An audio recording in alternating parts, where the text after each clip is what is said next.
English నేర్చుకుని అనర్గళంగా మాట్లాడాలనుకుంటున్నారా? అయితే వెంటనే కాల్ చేసి రిజిస్టర్ అవ్వండి. Welcome to India's largest digital media network Suman TV. మనకు చాలా అంటే ఈ మధ్య కాలంలో చూస్తుంటే అందరూ అక్రమ సంబంధాలు పెట్టుకోవడం కానివ్వండి, నాకు భర్త నచ్చలేడు, బాయ్ ఫ్రెండే కావాలని, బాయ్ ఫ్రెండ్ నచ్చలేదు, నేను ఇంకొక రిలేషన్షిప్ లోకి వెళ్తాను, ఇలాంటివన్నీ కూడా మానసికంగా చాలా ఇబ్బందులను ఎదుర్కొంటున్నారు. కొంతమంది ఒంటరిగా ఫీల్ అవుతే, కొంతమంది జంట కోసము రకరకాల తప్పుతోవల్ని ఎంచుకుంటూ ఉన్నారు. అయితే వీటన్నింటికి సంబంధించిన ఇన్ఫర్మేషన్ మనతో షేర్ చేయడానికి ఫ్యామిలీ కౌన్సిలర్ అలాగే లైఫ్ కోచ్ మాధవి మేడం ఉన్నారు. మేడంతో మాట్లాడి మనం అన్ని వివరాలన్నీ క్లియర్ గా తెలుసుకుందాం. నమస్కారం మ్యామ్. నమస్తే మ్యామ్. మ్యామ్, చాలా మంది చెప్తారు పొసెసివ్నెస్ ఉంటేనే నిజమైన ప్రేమ అంటారు. నిజంగా పొసెసివ్నెస్ ఉండాలా నిజమైన ప్రేమలో? అసలు అది depends upon the people ma'am. అంటే చాలా మందికి మనం మాట్లాడితే మగవాళ్ళకి అంత ఉండదు. అంటే సర్వే చేస్తే ఆడవాళ్ళకి ఎక్కువ ఉంటుంది. అంటే ఈ హస్బెండ్ నావాడే, ఇతను నాతోనే ఉండాలి అన్న ఫీలింగ్ ఉంటుంది.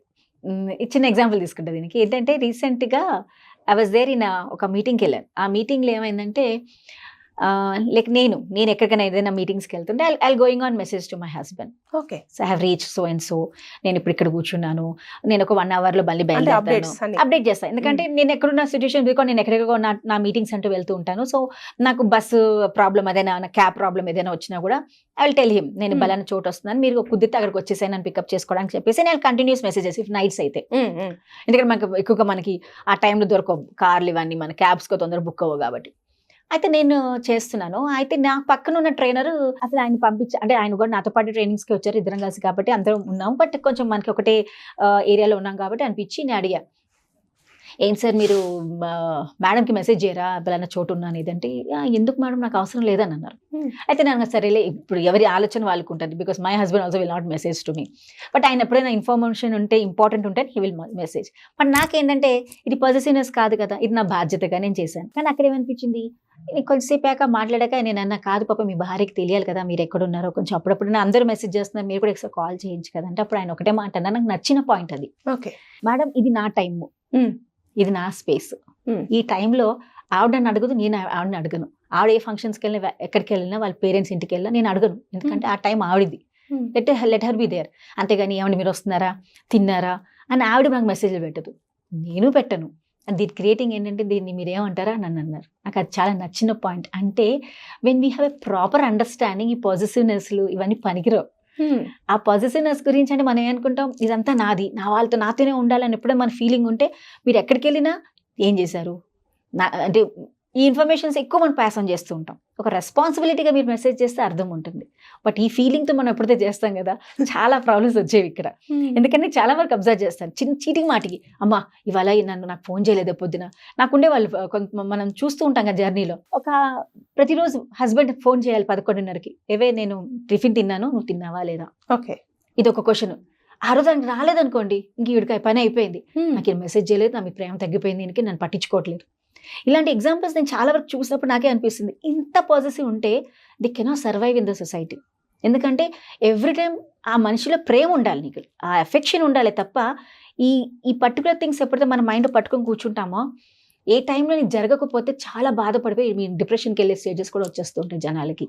ఎందుకంటే they feel it is everything, ఇది నాది నాతోనే ఉండాలి, నాకు మాత్రమే సొంతం అంటే అది చాలా రాంగ్ అవుతుంది. That is the reason why మీరు కొత్తగా ఒక అమ్మాయి పెళ్ళయ్యాక ఇంటికి వెళ్ళాక అత్తగారు మోస్ట్లీ వాళ్ళు ఇదే ఫాలో అవుతారు, వీడు నా కొడుకే.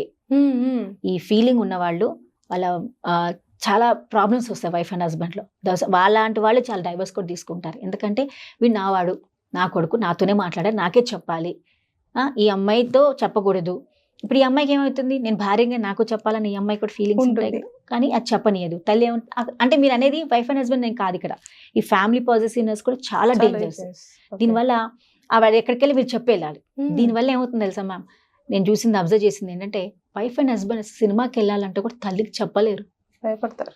అయిపోయి సినిమాకి వెళ్ళాలంటే తల్లికి చెప్పలేరు. ఎందుకంటే చెప్తే మా అమ్మ ఏమనుకుంటుందో, ఇంక ఈవిడేం తల్లి ఏమంటే, నాకు చూసావా పెళ్ళం వచ్చింది నన్ను మర్చిపోయాడు వీడు.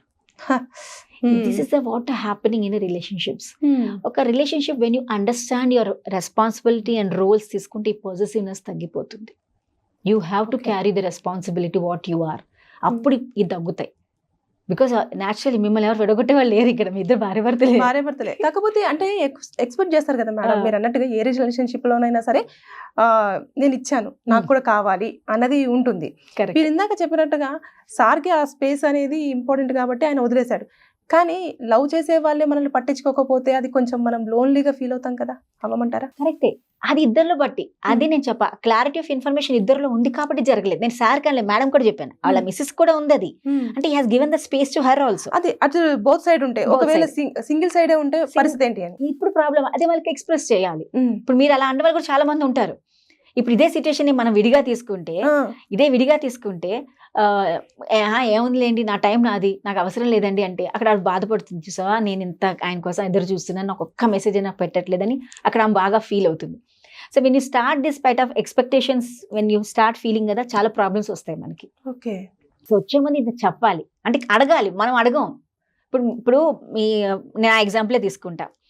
నాకు జ్వరం వచ్చిందండి, జ్వరం వస్తే మా వారు మందులు వేసుకొని కూడా అడగరు. బట్ హస్బెండ్ జ్వరం వచ్చింది అనుకోండి, ఏం చేస్తాం, అయ్యో ఏమండి వేసుకున్నారా లేదా, టాబ్లెట్ తీసుకొని చేతికి ఇచ్చి టైం ప్రకారం వేసుకున్నారా లేదా అని అడుగుతాం. అదే నా ప్రేమ, ఇది ప్రేమ కాదా? అంటే ఆయన అడగనంత మాత్రం నాకు ప్రేమ లేనట్టు కాదు కదా. అది మన మైండ్ సెట్. అంటే అప్పుడు ఏమనుకుంటా, చూసాం మనం వెళ్ళి ఇచ్చాం కాబట్టి ప్రేమ, ఆయనను అడగలేదు కాబట్టి ఆయన నా మీ ప్రేమ లేదు అన్న ఎవరు అనుకుంటున్నారు? అది మన వైఫ్స్ అనుకుంటారు ఎక్కువ. అంటే వైఫ్స్ అనేసుకుంటారు. అంతే, తప్పు ఎక్కడ జరుగుతుంది అంటే మనం అనుకునే దాంట్లో ఉంటుంది. ఈ ఆలోచన పోవాలంటే అడగాలి. ఏమండి నేను మీకు మందులు ఇచ్చాను కదా, మీరు కూడా నాకు టాబ్లెట్ ఇస్తే నాకు హ్యాపీగా ఉంటుంది కదా అంటే అప్పుడు నాకు తెలియాలి కదా. How can you expect that without telling him? మీరు చెప్పకుండానే మీ మనసులో భావాన్ని మీరే బాధపడుకుంటూ. అంటే వైఫ్స్ ఎక్కువ ఎక్స్పెక్టేషన్స్ మీద ఉంటారు హస్బెండ్స్ కంటే. ఇద్దరు ఉంటారు. C I'm giving an example to you. ఒక సిచ్యువేషన్ తీసుకుంటే ఇప్పుడు మీరు ఇందాక అన్నప్పుడు ఆయనకు అది లేదు, ఆడుకుంటే ఇలా అనుకుని ఉన్నప్పుడు నేను ఎక్స్ప్లెయిన్ చేయాలి ఆవిడకి, ఇదిగో నీ టైం ఇది, నువ్వు పేరెంట్స్ ఇంటికి వెళ్తావా, నేను నీకు ఫోన్ చేయను, నువ్వేం బాధపడకు, ఎందుకంటే నీ హ్యాపీగా నువ్వు ఆ గంట నీ పేరెంట్స్ హ్యాపీగా ఎంజాయ్ చేసిరా. నేను ఏదైనా మీటింగ్కి వెళ్ళాను అనుకో, నేను ఒక గంట నా మీటింగ్లో ఉంటా, నువ్వు నన్ను డిస్టర్బ్ చేయకు, నేను తిన్నానా అదేం అడగకు, ఎందుకంటే నువ్వు హ్యాపీగా తిని నువ్వు ఉండు, నేను తిని నేను ఉంటా. ఈ క్లారిటీ ఆఫ్ ఇన్ఫర్మేషన్ ఇచ్చామనుకోండి, మీరు అన్నట్టు ఏమైనా ప్రాబ్లమ్స్ వస్తాయా? ఇది ఇయ్యం కాబట్టి ప్రాబ్లం. ఎక్స్పెక్టేషన్స్ పెరిగిపోతూ ఉంటాయి. ఎందుకంటే మనం ఎక్కువ ఇస్తాం అలవాటు మనకి, మనం కూడా కావాలని అనుకుంటాం, నేను ఇచ్చాను నాకు కావాలి అంటే నీ ఇవ్వమ్మ, అది నీ ఇష్టం. ఇచ్చింది నేను అడగలే, పక్కవాడు అడిగారా, మీ హస్బెండ్ అయినా అడిగారా, లేదా ఎవరిని అడిగారా? కానీ మీకు అది మీ ఇంటర్నల్ థింగ్, మీ internal feeling you want to express, అది మీరు ఎక్స్ప్రెస్ చేశారు. అదే మీకు పక్కవాడి నుంచి రావాలంటే చెప్పడం నేర్చుకోండి. నువ్వు చెప్పకపోతే ఏది రాదు కదా. అమ్మ అడిగితే అన్నం పెట్టదని అన్నట్టుగా నీ హస్బెండ్ ఎవరు, how can you understand your feelings? మీరు చాలా వైఫ్ అండ్ హస్బెండ్ లో చాలా మంది ఉంటారు, ఎక్స్ప్రెసివ్ గా ఉంటారు, చాలా మంది, కొంతమంది అసలు ఎక్స్ప్రెస్ చేయడం రాదు. దే కెన్ ఓన్లీ యాక్షన్స్ కూడా ఉండవు వాళ్ళకి, అసలు మొహంలో ఫీలింగ్స్ ఉండవు, ఎలాంటి ఎక్స్ప్రెషన్స్ ఉండవు, ఏమి ఉండవు. కానీ చాలా బాగా చూసుకుంటారు, మంచిగా చూసుకుంటారు. ఎందుకంటే వీళ్ళు ఎక్కువగా పెరిగిన వాతావరణం. ఆమె ఏమో చాలా మంది చుట్టాలతో పెరిగింది కాబట్టి చాలా ఎక్స్ప్రెసివ్ గా ఉంటుంది, హైపర్ యాక్టివ్ గా ఉంటుంది, చాలా ఓపెన్ పర్సన్. ఇతను పెరిగిన వాతావరణం మేబీ స్కూల్స్ కాలేజ్లో చాలా స్ట్రిక్ట్ ఎన్విరాన్మెంట్, లేకపోతే పేరెంట్స్ కొంచెం తక్కువగా మాట్లాడేవాళ్ళు, ఫ్యామిలీ మెంబర్స్ తక్కువ, అలాంటి పెరిగిన అబ్బాయిని ఇద్దరిని కలిపితే ఈమెమో అన్ని కావాలంటది, ఆయనకి అవి ఏం చెప్పాలో తెలియదు. Introvert and extrovert persons. So introvert ని can't tell them. Introvert are very intelligent actual గా, చాలా ఇంట్రోవర్ట్ పీపుల్ చాలా ఉంటారు. కాబట్టి just you talk to him, నాకు ఇలా నచ్చట్లేదు, మీరు ఇలా చేస్తే నాకు తెలియట్లేదు, సో మీరు ఏదైనా నాకు చేయాలంటే ఒకటే అంటాడు, నీ ఇష్టం వచ్చింది నా వస్తుంది నేను చేసుకుంటాను. ఇద్దరిలో ప్రేమ ఇంపార్టెంట్. నేను నీకు ఇచ్చే టైము, నీకు ఇస్తున్నా నేను సరిగ్గా చూసుకుంటున్నానా లేదా, అది ఇంపార్టెంట్ నీకు. అంతేగాని ఇది ఇంట్రోవర్టా ఎక్స్ట్రోవర్టా is not like that. Just we have to communicate చేయడం, ప్రాపర్గా ఉండడం. అది కాకుండా ఎక్స్పెక్టేషన్స్ ఎక్కువ పెట్టుకోకండి. ఎందుకు ఒక రిలేషన్షిప్లో over expectations are not good యాక్చువల్గా. ఎందుకంటే మన ఫీలింగ్ ఎక్కువ ఉంటుంది, బాధపడతాం మనం. When you understand that this person is like this, accept that person as it is. ఆయన ఎలా ఉన్నా అతను ఎక్స్పెక్ట్ చేస్తే యాక్సెప్ట్ చేసుకుంటే, ఆయన అంతే లేరా ఏం మళ్ళీ కూడా అడుగుతారు వెళ్ళి, ఏంటో చూసావు నీకు మీ వారు ఇలా చేశారు, నువ్వైతే ఇంత చేస్తావు, ఆయనకి ఏం చేయరు అని అన్నప్పుడు టక్కన మన ఆన్సర్ ఎలా ఉండాలి తెలుసా? ఆయనకి అదే ఇష్టం, నాకు ఇది ఇష్టం, ఆయనకి అది ఇష్టం, అయిపోయి ఇంకొక క్వశ్చన్ రాదు వాళ్ళ దగ్గర నుంచి, అయిపోయింది కదా. కానీ మనం ఎప్పుడు మనం ఎక్కువ చెప్పినవని అంతే లేవైనా నేను ఎంత చేసి పట్టించుకోవాలంటే పక్క ఆన్సర్ ఇచ్చి క్వశ్చన్ ఇచ్చిన వాళ్ళం అవుతాం. So when we know what they are and what we are, ప్రాబ్లమే ఉంటుంది ఎవరికి.